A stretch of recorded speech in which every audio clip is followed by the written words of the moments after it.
अब से 22 दिन के बाद मौजूदा चेयरमैन नैब जस्टिस जावेद इकबाल की मुद्दत मुलाजमत खत्म हो जाएगी, मगर कानून के मुताबिक वजीर आजम इमरान खान और अपोजिशन लीडर शहबाज शरीफ में अब तक नए चेयरमैन नैब की तैनाती के लिए मुशावरत शुरू नहीं हो सकी है। अपोजिशन पहले ही इल्जाम लगाती रही है कि चेयरमैन नैब अपनी मुद्दत मुलाजमत में तोसी चाहते हैं, इसलिए वो हुकूमत के खिलाफ संगीन इल्जामात के बावजूद भी कुछ नहीं कर रहे हैं। और अब हुकूमत ने भी वाज़ेह इशारे दे दिया है कि वो चेयरमैन नैब की कारकर्दगी से मुतमईन है और वो चेयरमैन नैब की मुद्दत मुलाजमत में तोसी कर सकती है। ये एक डिस्कशन है गवर्नमेंट में, प्राइम मिनिस्टर के दरमियान, मेरे दरमियान और जो दूसरे स्टेक होल्डर्स हैं, जैसे हमारे एडवाइज़र हैं अकाउंटेबिलिटी की, ऑप्शन सारे मौजूद हैं गवर्नमेंट के पास। लेकिन ऑब्वियसली ये भी एक स्ट्रॉन्ग कैंडिडेट हैं क्योंकि इनकी परफॉर्मेंस बड़ी अच्छी है और अपराइट आदमी है। सवाल ये उठता है कि हुकूमत चेयरमैन नैब जस्टिस रिटायर्ड जावेद इकबाल की मुद्दत मुलाजमत में तोसी कैसे करेगी, क्योंकि नैब ऑर्डिनेंस की शिक 6B के मुताबिक नैब चेयरमैन की तैनाती सदर मुमलिकत, वजीर आजम और अपोजिशन लीडर की मुशावरत से 4 साल की नाकाबिले तोसी मुद्दत के लिए करेंगे। यानी नाकाबिले तोसी होगी उनकी मुद्दत, यानी एक बार चेयरमैन नैब तैनात हो गए और उन्होंने अपनी मुद्दत पूरी कर ली तो मौजूदा कानून के मुताबिक उन्हें मजीद तोसी नहीं दी जा सकती। मगर हुकूमत का दावा है कि उसने अब इसका भी हल निकाल लिया है और वाज़ेह किया है कि चेयरमैन नैब की मुद्दत मुलाजमत के लिए मौजूदा कानून को ऑर्डिनेंस के जरिए बदला जाएगा, जिसमें न सिर्फ नाकाबिले तोसी के लफ्ज़ को ख़त्म किया जा सकता है बल्कि कानून में जो अपोजिशन लीडर से मुशावरत ज़रूरी है उसका भी खात्मा किया जा सकता है। मिसाल के तौर पे ये वर्ड नॉन एक्सटेंडेबल, जो ओरिजिनली ये बनाया गया था नैब का कानून, तो ये ओरिजिनली नहीं था। अगर किसी तरह ये ओमिट हो जाए या डिलीट हो जाए या और इस किस्म का कोई इसके अंदर अल्फाज आ जाएं जिससे जस्टिस जावेद इकबाल एनेबल हो सकते हों, तो फिर तो कोई कतगन नहीं है। अगर इस कानून में कंसल्टेशन की शिक को अमेंड ना किया जाए तो फिर कंसल्टेशन भी करना ज़रूरी है, और अगर इसके अंदर ये शिक कंसल्टेशन वाली रहती है तो बिल्कुल कंसल्टेशन।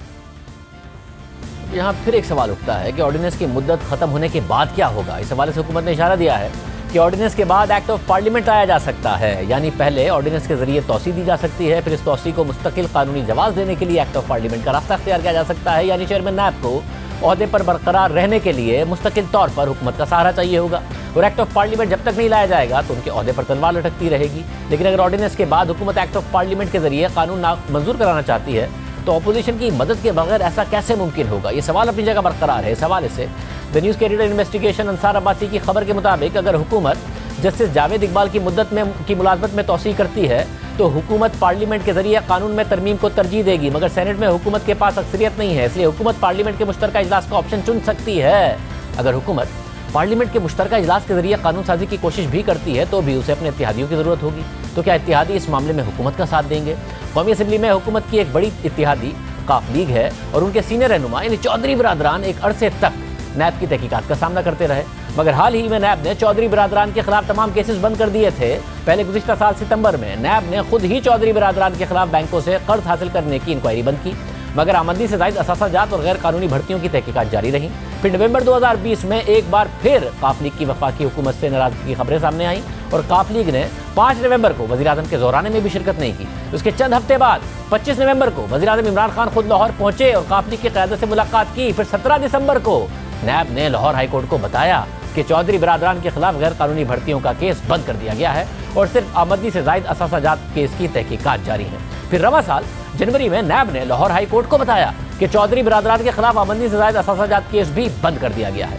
एक एक करके तमाम केसेस बंद कर दिए गए। अब चौधरी बरादरान को नैब से कोई शिकायत नहीं है, यानी इत्तेहादियों की हद तक हुकूमत को कोई मसला नजर नहीं आ रहा है। काफ लीग के केसेस बंद हो गए हैं। एमक्यूएम के रहनुमा और वजीर कानून फरोग नसीम खुद चेयरमैन नैब को तोसी देने के लिए इशारा दे रहे हैं। दूसरी तरफ अपोजिशन चेयरमैन नैब पर इल्जाम लगाती रही है कि उन्होंने हुकूमत के खिलाफ केसेस में तहकीकात आगे नहीं बढ़ाई है, ना ही उन केसेस में कोई ठोस पेशरफ्त हुई है और ना ही कोई बड़ी गिरफ्तारी हो रही है, क्योंकि हुकूमत के पास चेयरमैन नैब की वीडियो है जिसकी वजह से वो हुकूमत के हाथों इस्तेमाल होते हैं। हम सब ने देखा किस तरीके से हमारा चेयरमैन नैब को चलाया जा रहा है। उसने एक दिन एक इंटरव्यू दिया, दूसरा दिन एक वीडियो निकला और तीसरा दिन वो एक खिलौना की तरह हमारा हुकूमत के हाथों में खेल रहा है। तो मेरे ख्याल में बेहतर होगा चेयरमैन नैब के लिए कि वो कम से कम सियासी बयानात दे। चेयरमैन नैब ने ये फरमाया था कि अगर मैं 10-15 बंदे पकड़ लूं तो हुकूमत जो है वो धड़ाम से गिर जाएगी और उनमें से एक आदमी ऐसा है कि अगर मैं उसको पकड़ लूं तो उसकी सेहत इतनी कमजोर है कि मुझे खतरा है कि उसको कुछ हो ना जाए। जब चेयरमैन नैब ने ये प्रेस कॉन्फ्रेंस की तो उसके बाद जो है वो फिर ये वीडियो आ गई और उसके बाद जो है वो चिरागों में रोशनियां रही। 23 मई 2019 को वज़ीर-ए-आज़म इमरान खान के उस वक्त के मुशीर बराए मीडिया ताहिर अहमद खान के टीवी चैनल न्यूज़ 1 पर चेयरमैन नैब की वीडियो नशर हुई। उस वीडियो के मुताबिक एक नामालूम खातून और चेयरमैन नैब के दरमियान बातचीत हो रही थी और ये मुलाकात नैब के दफ्तर में हो रही थी, मगर फिर थोड़ी देर बाद चैनल अपनी खबर से पीछे हट गया और चेयरमैन नैब से माजरत कर ली। उसके बाद नैब ने भी वजाहत की और कहा कि एक ब्लैकमेलर्स का ग्रुप है जिसका मकसद नैब और चेयरमैन नैब की साख को मजरू करना है। नैब ने इस ग्रोह को गिरफ्तार कर लिया। जिस दिन ये वीडियो सामने आई उसके बाद वज़ीर आज़म ने अपने मुशीर ताहिर खान को ओहदे से हटा दिया। हुकूमत ने इस वीडियो का फॉरेंसिक टेस्ट कराने का ऐलान किया, मगर वो भी नहीं किया और नैब ने जिस गिरोह की गिरफ्तारी का दावा किया वो भी एहतसाब अदालत से बरी हो गया और वीडियो की सच्चाई और अपोजिशन के इल्जामात के बारे में कुछ पता नहीं चल सका। साथ ही इस हवाले से एक रेफरेंस सईद जफर एडवोकेट ने सुप्रीम जुडिशल काउंसिल में दायर किया था, जिसमें चेयरमैन नैब की वीडियो को जवाब बनाकर उनके खिलाफ कार्रवाई की दरख्वास्त की। फिर इस रेफरेंस की मज़ीद समाअत रवा माह ही मुतवक्को है, यानी चेयरमैन नैब के रिटायरमेंट से पहले ही उसकी समाअत हो सकती है और इसी दौरान ही हुकूमत ने चेयरमैन नैब को ऑर्डिनेंस के जरिए तौसीह देने का इशारा दे दिया है। हमने इस हवाले से बात करने के लिए तर्जुमान नैब को दावत दी, मगर उन्होंने कोई जवाब नहीं दिया। साथ ही वज़ीर कानून फ़रोग़ नसीम साहब को दावत दी, उन्होंने जवाब नहीं दिया। मुशीर एहतसाब शहजाद अकबर को दावत दी, उन्होंने भी कोई जवाब नहीं दिया। हुकूमत तौसीह तो देने जा रही है, मगर क्या इल्ज़ामात लगाती रही है नैब पर, ये देख लीजिए।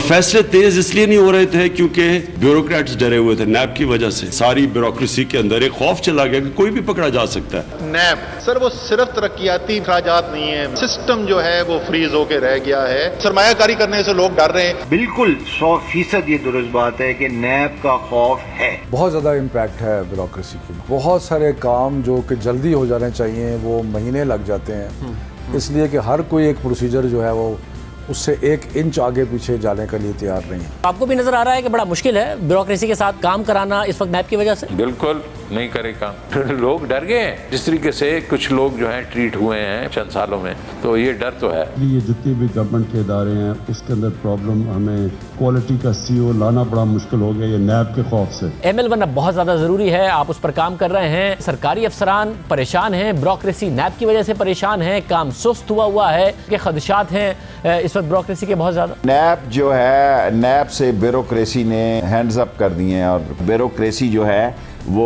सरेंडर किए बैठी है और दस्तखत नहीं कर रही है और फाइलों को वैसे ही घुमा रही है। ड्राई डॉकिंग इन्होंने वक्त पर नहीं की। अब सितंबर के लिए फिर गैर यकीनी की सूरत हाल है कि उनका बड़ा FSRU रखना है, छोटा रखना है। सर्दियों में गैस का क्राइसिस आ रहा है, तो ये नैब ही का डर है या अपनी इनकॉम्पिटेंस? और अगर नैब का डर है तो फिर कानून बदल देता है। नैब का डर है सर, काफी ज्यादा नैब का डर है। मैं नैब पे इस वक्त बात नहीं करूंगा। पिछली दफा मैंने बात की तो उन्होंने मुझे नोटिस ही दे दिया था।